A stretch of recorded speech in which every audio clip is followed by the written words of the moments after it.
What does it mean to live life to the fullest, train to your potential, and perform at your best? Leave nothing on the table. That's a non-negotiable, is that I strive to be better every day. Because if I'm not on top of my game, how is anybody else going to follow me down the road? Keep demanding more of yourself to live up to that potential and to stay hungry. Training is progress. You know, when I look at the word training, I think of steps, baby steps to get somewhere that you want to be. And that is basically your life journey. It's a mindset in itself, man. It's like, it's not just about, I know that for you, a lot of that's about the physical, but we're constantly in training, whether it's growing our skill sets, whether it's growing our physical bodies, whether it's growing our relationships, whatever. And all of that's a training ground. And that kind of goes back to the mindset that we just talked about. You underestimate yourself and you don't even start. But then once you start, you often surpass what you thought you could do. Perform at your best, mate. That's sort of what life is all about. You know, I want to have the knowledge, I want to have the fitness, the health, the ambition and drive that no matter what comes along, when that next phone call comes, I can just say yes. I don't have to worry. Just go and do it. Hey guys, welcome to this Coach's Corner episode with my man Adrian Allen. This is part 2 of a 90-minute conversation that I had with him. In the first episode, we discussed his journey into coaching and then going from Thailand to Bali back to Australia in Perth. In this second episode, we dive into a little bit more detail on his journey as a coach and all of the lessons that he's learned and the tools that he's picked up from coaching people along the way. Let's get this episode underway. And what about the how the demographic changed when you got back to Australia and how you had to change your coaching style? Yeah, so I suppose when I got back here then, and I came back in March, that's just when kind of the COVID situation was kind of getting out of hand. And I was very fortunate I had my citizenship here in Australia for my first stint. And I came back and like not knowing that I would be here for so long, I didn't think I would be here. Like I thought maybe a month or two and then I would go back maybe to Bali again. And then that wasn't happening, and I decided, okay, do you know what? Look, I'll get back into. I gave training a bit of a break as well. Then, you know, I was at home doing home workouts and getting the use of resistance bands while everything was kind of on the shutdown, and that was great. And then I was like, look, it's time to have a look around, see what's available, and the gyms here are fantastic. You know, the people here are training hard. The gyms have everything you need. You know, even some of the biggest gyms in Bali still struggle with having equipment, like, you know. So it's like it's still coming here I realised that, Australia's or Perth, for instance, a lot of money in Perth. People are willing to spend it on the gyms because otherwise people are going to other gyms. There's a gym every block basically around here. And yeah, the gyms I've worked in then, I suppose, I just got to see that the biggest shock I got, and you'd probably see this as well, is that, you know, when you finish a class in Thailand, people are hanging around. People are hanging around for the chat, and it's great. And you get to talk to people, and you get to ask them about the class, and you know, you get to know people as well.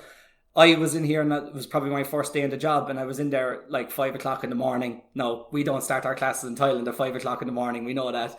They're usually at about 7 or 8. And after the first class, like 1 hour class, turned around, went to the toilet, came back out, gym empty.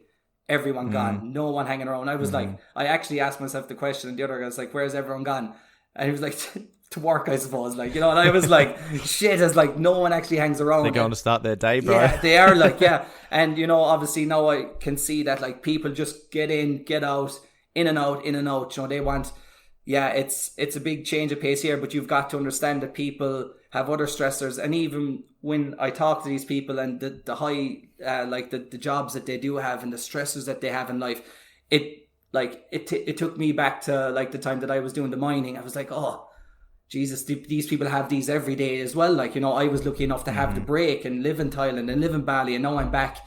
And I believe that obviously I can I'm learning from people every day when I see this, and I'm like, Jesus, it's something it never dawned on me. Or even I went back playing football again. You know, we have Irish football team and everyone has kids. And it was just, it's good to see how people kind of live their lives as they get older then as well, you know. So, that was a kind of a culture shock to me, tell you the truth, with this. Yeah, for sure, man. And that's an interesting kind of journey. It is literally like the opposite of my journey. I got out of the army in 2012, did my PT course as I was transitioning, got into the civilian world, had a little bit of time off, just to kind of decompress after, 3 deployments in 6 years. Recently returned from Afghanistan, heap of shit happened over there, etc. So then I started working in a commercial gym, and it was all PTs. It was all one-on-one. Like, there was no group classes or anything like that. I mean, I was taking group classes, so to speak, because I was running some of the strength and conditioning for the rugby team that I played for. But, everything was PT. And then I started my own business, and my whole business was run around PT and small group training. I was never running any big group classes or anything like that until I actually came to Thailand. And like you said, I came to Thailand because, shit had happened in my life. Yeah. I broke up with my ex-girlfriend, and I was like, I don't really know where I'm going or what I'm doing. I'm going to go to Thailand. I'm going to put myself in that position to take any opportunities that come up. And, luckily the cards fell my way, and I got an internship, and then within 6 months became the head coach at Tiger Muay Thai. And, I'm grateful for that, but, I gave up a lot of shit to put myself in that position. But I wasn't taking any structured group training classes until I got to Tiger. Yeah. So it was kind of the opposite of what you went through. But that's a good point, man, about coaches having to adapt to the people that are in front of them. Because when I started my own PT business, it was what you're experiencing now, about people coming in, training for an hour, and then having to go to work, or me having to schedule them in around their work times before they started work, or during their lunch break, or right after they finish work. And, I'd get clients come in, and at the end of the day, I'm like, hey, how you going? I had a really fucking stressful day at work and blah, blah, blah. I'm like, all right, I can't, I'd try and push them at training, because I was initially like, well, I'm just going to give this person a fucking training plan. I'm going to give them a nutrition plan. I'm going to hammer them in the gym. But I soon realized that I was just burning them out. And I was like, all right, I need to change my tact. I need to look at other options here. And I'm like, if they're really fucking stressed out at work and they're coming in with, like little minor injuries and things like that, and I'm smashing them, I'm just making them worse. I'm just fucking pushing them further down that path, So I had to go, all right, let's do some things that are kind of going to help them manage their stress, and, start looking at meditation and focusing more on nutrition and sleep and stress management and that type of stuff. And at times, man, I was like, literally, I'd have my clients come in, and I'd just get them moving, get them go through some mobility work, get them to go through some stretches. Hey, you got any pain anyway? Yeah, I've got some pain in my shoulder, blah, blah, blah. All right, let's do some mobility work. Let's do some activation work. Let's get your joint realigned. How's that feel? Oh, good. I feel better now that I blah, blah, blah. All right, cool. Let's go through some lighter based movement, where it might be, some lighter bodybuilding, mind muscle activation type stuff. And I kind of built my systems around those people that I was dealing with day to day. And every single person was different, man. Yeah. Every single person was a jigsaw puzzle. And then, obviously through the evolution of my coaching experience, I ended up at Tiger Muay Thai, and I'm coaching fucking classes with 50, 60 people in them, and it's, whilst I enjoy doing that because it's very high energy, and everyone's kind of feeding off each other. There's that competitive edge, and there's that camaraderie and that competition, and, that environment. For me, I don't enjoy the group classes anywhere near as much as I do the PTs, because I personally feel that I can make a lot more, or have a lot more of an impact on the person that's in front of me, because I'm dealing with them as an individual, not as a collective. Oh yeah, absolutely. And that's where I think it comes down to, when we talk about people wanting to do PTs, and they're saying, oh, I don't want to do PTs because I don't want to pay for it. I want to do group classes because, what I can do in a week, I can do for one PT. But when people start understanding that everyone is different, and in a group class, we can't be specific with one person and expect it to work for everyone. You just have to have the knowledge that what I'm putting out, everyone can do. But doing the PT stuff, when people come to PTs and they get a great coach, is that the coach can explain to them, like, yes, they think, oh, he's going to come in, the coach is going to put me through a workout, I'm going to be sweating, and I'm going to be this, that, and the other thing, and I'm going to be sore for 2 days, thinking that's the best thing for them. In general, the fact is, yes, you have someone that you can speak to about your stressful life and job, that coach will understand, and then that coach can give you the tools that they have learned how to manage that. And like you just spoke on, meditation. You said about meditation while ago. Like if someone had said meditation to me 2 years ago, I would have said you've lost the plot. You know what I mean? Where would that get you? And like, you know, now I'm on a streak on Insight Timer. And I'm like, I was just doing, Wim Hof was the teacher, lo and behold. Of course, most people would know about Wim Hof, but he was the teacher today on day 10.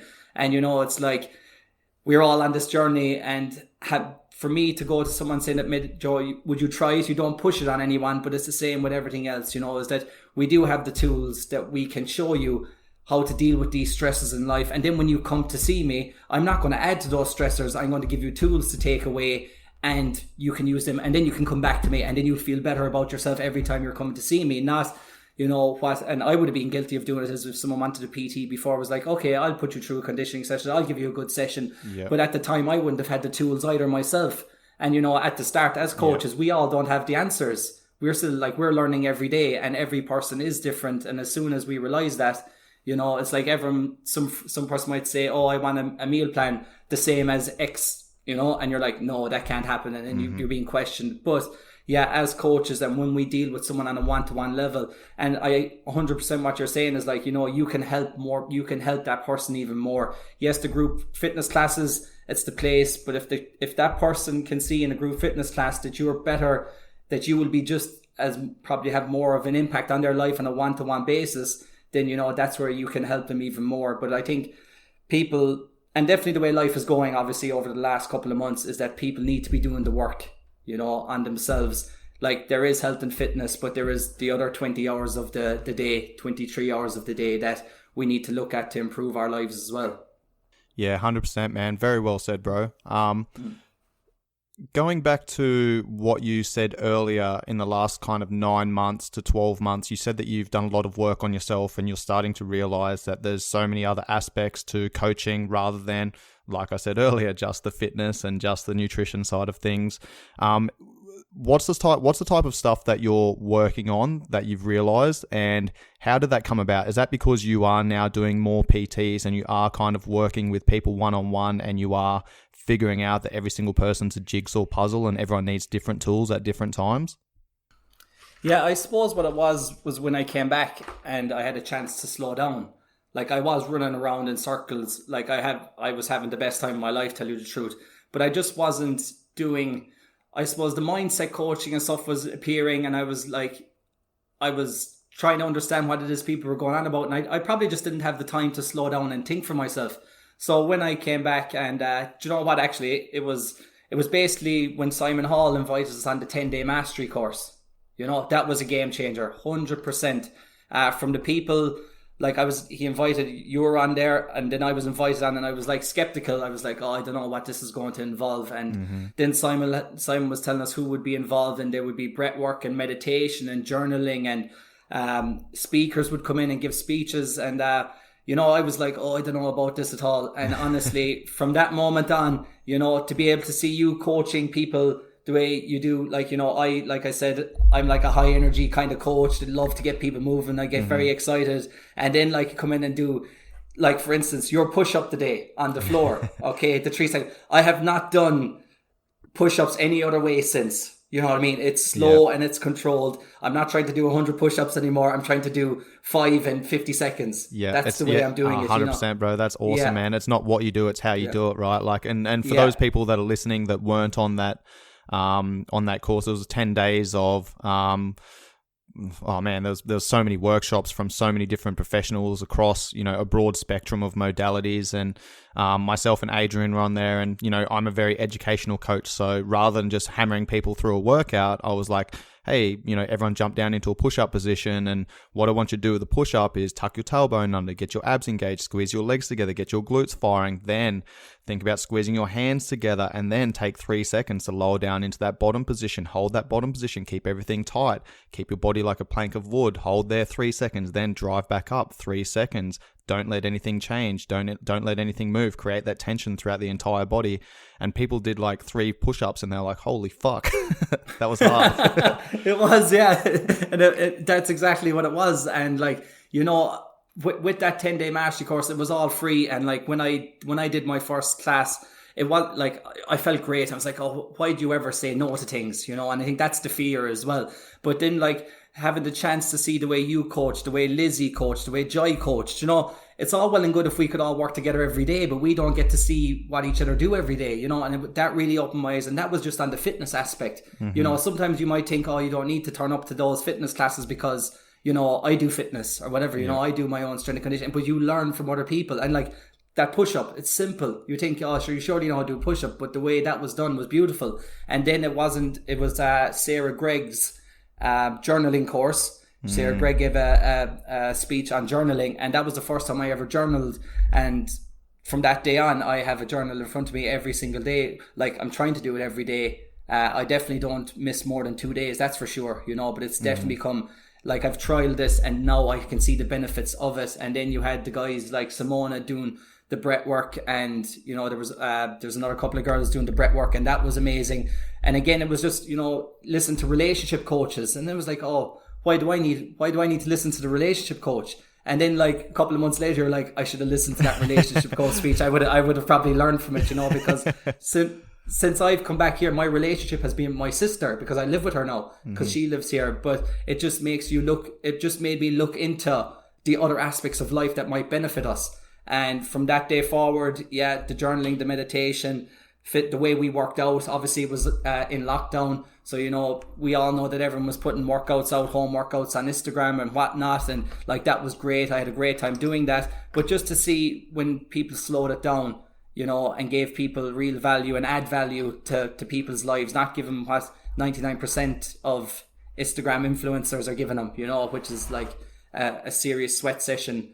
As much as it's better than doing nothing, but there is value there in every aspect.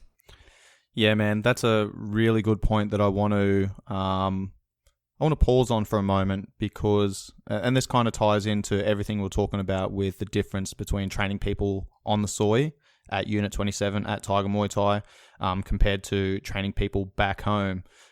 Because like I said earlier, when people come to the soy, they don't have those fucking stresses of life, right? So they can then train harder because those other stresses are gone, and now they can stress their body because training is a stress, right? If you try and train someone like that in their home environment when they've had a really fucking, they've had a poor sleep, they've had a fight with their partner on the way out the door, they've eaten like shit throughout the day, the boss is looking over their shoulder, they've got a fucking deadline that they're working towards, they get into the gym at the end of the day, they've just had a really stressful day. And it's not massive levels of stress, it's low level stresses that add up. But then you go into the gym and you fucking smash that person, you're just adding stress on top of stress. Now that's going to fuck up their adrenals. It's going to fuck up their hormone regulation with cortisol and adrenaline and shit like that. It's going to, that's going to affect their ability to sleep. That's going to affect their ability to recover, so on and so forth. So that's something that I've, educated myself on over the last couple of years through courses, podcasts, books, and things like that is, stress is fucking stress. Our body doesn't understand the difference between a real threat and a perceived threat. So once we start understanding stress, because here's the thing, man, 9 out of 10 of the top causes of all-cause mortality are related to stress. And the only thing that's not related to stress is motor vehicle accidents, right? Everything else is fucking related to stress. So our body's constantly trying to get back to homeostasis. That is balance, right? So if we're under stress, then that doesn't matter what that stress is. It might be low-level stress. It might be high-level stress. And if our body's under stress, then it's going to be using all of the food, all of the resources, the nutrients that are coming in to try and deal with that stress, through inflammation, trying to flush out, the bones, the joints, the muscles, get everything back to, get all of the 11 systems of the body back to balance. And that's the thing, man. Like, if someone's already chronically stressed out, we can't train that person the same way as we would in Thailand, because those stress levels are completely different, their lifestyles are completely different. Is there anything you want to add to that? Yeah, I suppose when you touch on the stress, and I think it all goes back to the sleeping as well, before we start anything. And I think when I had the opportunity to do that 10-day mastery, and Phil Anthony gave his sleep talk again, that was just another aspect of it, and I think that kind of reset us all again and being like, okay, now I need to get a proper sleep routine. And it does start, like Phil said, sleep starts first thing in the morning, and it's what we do, how we set ourselves up for that day is how we'll have a productive day as well. But I suppose the tools and tactics that I have found since that, and when I wasn't working, I had a good sleep routine. I was like, okay, I need to start going to bed at the same time every night. People in Australia go to bed a lot earlier than they do in Bali maybe, or Thailand. So then I was like, okay, maybe in bed for 10 o'clock, but I'm also up earlier because people in Australia are up earlier. Like I said, it was 5 a.m. when the gym starts here. So I had to try and get into that routine as well. And that was really, really difficult at the start. And then I suppose like once we can set ourselves up with a proper sleep routine, like people, I think it's taken so much for granted, and you can speak about it all day long. And I think it's until people get that message that that's the first thing that we need to fix, then, then a lot of other things will fall into place. But yeah, when you get up in the morning, the meditation has certainly helped. And then, you're setting yourself up for, we have the how do I pronounce it? Parasympathetic. Parasympathetic system, getting ourselves into that, because we're always in the other one, and we're always in that flight or fight response, and we just need to calm down. And that's where meditation comes into play, and breath work. And once people start to understand the benefits of that, that's another tool that they can use. The journaling, getting your thoughts out onto a piece of paper first thing in the morning, your 3 priorities. Like I get people to start off with 1 priority a day. That's 30 priorities done throughout the month. And just the simple fact of writing it down certainly will help you. And then when you get up to your 3 priorities per day, you have 90 priorities at the end of each month. And over a year, these small things will start to add up. So just having that, I call it building your base, basically, doing the simple thing, not the simple things, doing the things that will serve you in the long run. You don't need to be going to the gym yet. You just need to do these other things, of maybe walking for 30 minutes, getting that vitamin D into you first thing in the morning, going out for a walk, just being grounded basically. And it's just, if you can, obviously that is depending on where in the world you are at the moment. And people are going through quite a hard time in a lot of areas of the world. And I think what all this stuff did for me 9 months ago has set me up to be a bit more controlled and calm down, and to be able to add these to other people's lives again. Keeping the phone out of the bedroom at night time is another massive one. And you do your social media detoxing. I got that idea from you as well.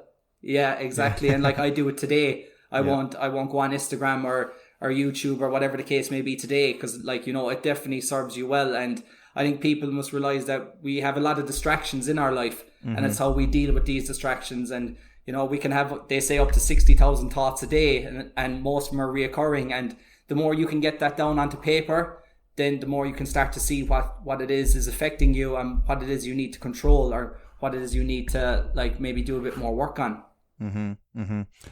Let's circle back to that in a moment, because I think that's extremely important. But what I want to touch on now, which I think is the foundation to build upon before we then go into those, different small habits.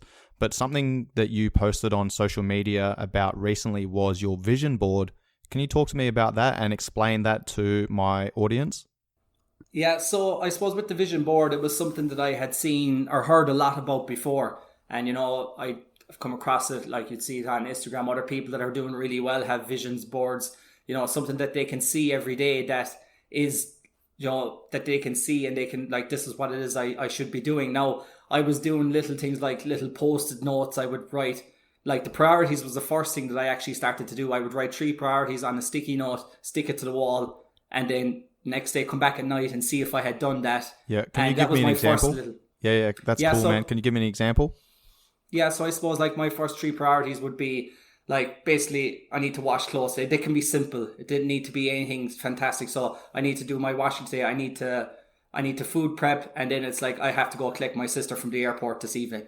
Okay, so some things that you basically at the start, something so simple that you cannot fail. So I need to drink 1 liter of water per day. That's a priority.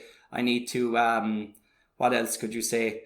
I need to go for my 20-minute walk. So at the start, making it so easy, because everything is energy. And if it's too much energy, if I told you, you need to drink 5 liters of water per day, you need to walk for an hour, and you need to, you need to do that, send out, a report that you should have done yesterday, and it needs to be done today. That's putting a lot of stress and a lot of energy into something that you probably, you would freak out halfway through the day. So the idea is just doing the simple things. But back to the vision board anyway, I suppose over the last 9 months, as I've had a bit more as tools to use, and understanding what works for me. So I put together a vision board, and it basically, the first thing was future plans and goals. And one thing here is like, don't ever be afraid to dream big.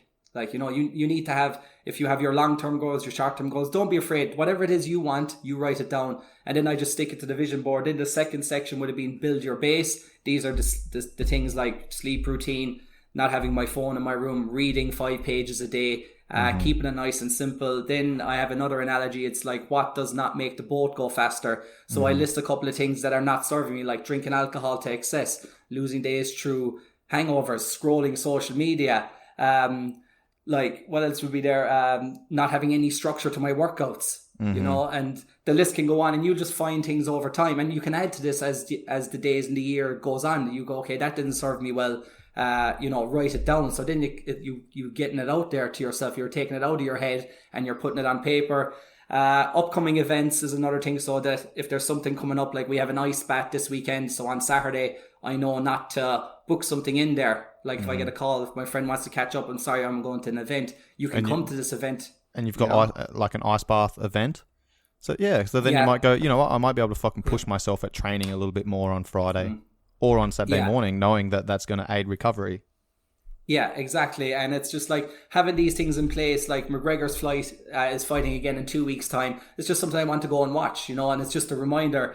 Then I have my values and my passion. So like my values like trust, freedom, respect, adventure, personal growth, and just having these in front of me again, because, we speak about having these up and down moments. And I believe is like when we're having our up moments, we're living in terms of our values. And then when we're having our down moments is because we're not in line with our values. We've gone off track again. And, we know there's the cycle, but it's the peaks and troughs. And we want those peaks to be a little bit longer and the falls to be that little bit easier, because we don't want to go up so high that we come down too fast, because at the start, that's what happens. Yeah, I fucking love that, bro. That's a very well worded, very good way to put that. Yeah, and I think that has probably taken me a couple of years to come up with that, because that's what you figure out through the ups and the downs. It's never going to be easy. We will have failures, and how we learn with those. But that's what I think with the values. My passions, then, like what it is I enjoy doing outside of fitness. I enjoy reading. I like watching football. That's probably a massive passion of mine. I want to play more football, soccer, and whatever else. And then my last section is what needs to happen this week. So I basically write down probably 5 things that really need to happen, and then I'll get those done. Now, this week it's simple because it's the start of the year and you're not setting yourself up for failure. So basically get back into my sleeping routine, drink 3 litres of water per day, structure a strength program, give blood was one thing, and then meet a friend of mine, So they're just simple things that I wanted to get done this week. And then this week, then you restructure it again, and you see what you kind of do, like I suppose what you would have done in the army, and it's what I took from I forget the name of the book now, but like an after action report. So every week they're like the AARs, I think you call them, and you just have to review your week. What worked, what didn't work, what did I learn, and then like if it's such thing, you said last week, I was going to go to the gym 4 times. But I only went 3 times. Okay, well, why is that? Maybe you're just putting too much pressure on yourself, and then you can restructure. But if we don't physically see what we're doing throughout the week, then we're just going on autopilot again, and we'll keep getting the same lessons. We'll be keep taught the same lessons until we learn what it is working. And again, everyone is different, so this is where everyone has to do the work. Like I can't tell you to do the work. It's like how much work can you do that's not going to take up too much energy, and that you can get it done every week. Yeah, man. I've spoken about all of these topics on this podcast, so anyone that's been listening for a long time is probably going tick, tick, tick, tick, tick. Adrian saying the same fucking things. and that's the thing. We keep saying them. Yeah, exactly, man. Like there's lessons everywhere, bro. Like I had a conversation with one of my online clients the other day, and he's like, dude, I've listened to your accountability episodes, like a 20-minute episodes. One of my first episodes fucking back May, June-ish. And he's like, I've listened to that 5 times, mate. And he goes, every single time I listen to it, I pick up something new. And that's because, you're only going to take those lessons when you're ready to hear them. You need to be at, a certain wavelength, a certain mindset, a certain mind frame to be able to take those lessons. And you need to be ready to fucking hear those things, because if you haven't built the foundation, if you don't know what your underlying values are, you're not going to these things aren't really going to make sense to you. And something you said there was super powerful about, you know, everything that you're doing, you've written your values out, and basically everything that you're doing, everything else on that vision board, like, you know, to explain to people at home, like, your values are going to be in the fucking middle of that vision board, and then everything else is going to be determined by what those values are. Yeah. And it definitely, and like, it was something, values were never anything from a couple of years ago that I would have had even the tools to know about this, but through doing the 10-day mastery course, it came up. We were told about the values. I let it skip. I heard it again. I let it skip. And then one day a girl asked me, what are my values? And I was giving her like this idea in my head, and she was like, do you have them written down? And I was like, I don't. So I went away, and it was actually John D. Martini's one, has a free Find Your Values, and it's in depth. And yeah, so I did that again. And, you know, again, you have to do the work. You answer the questions, the awkward, difficult questions. And, you know, even if you had 3 values and you lived with those values, and, you know, and it's, yeah, you live by those, well, then everything else around it will flourish for you. And it was something that it was only until this year, and I've had the chance to do this kind of work, that I would never have had those, tell you the truth, you know. So it's never too late for people. Don't think just because we're talking about it that we've been doing it for years. You know, you're not missing out. You're just being given a chance to do it now, you know. So if anyone's here, is that, like, you know, it's never too late. Just write it down. And yeah, that goes for a lot of things, really. You know, it's never too late to start. 100%, man. You know, how many people can sit in a room alone in silence? And that's what it takes, bro. That's what it takes, man. You need to be comfortable in your own fucking head. And we live in this society where we're constantly distracted. You know, and until you are able to sit in silence and not reach for your phone, or not have music playing, or not have a podcast going, or, you know, have these external fucking distractions that is drawing your attention, like, until you're able to do that or willing to do that, like, nothing's going to fucking change in your life.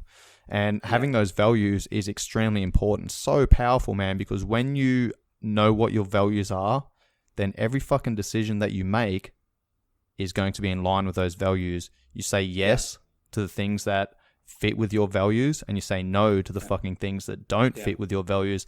And that just makes, and that, you know, that takes hard decisions. But when you make hard decisions, it makes your life easy. When you make easy decisions, that makes your life hard.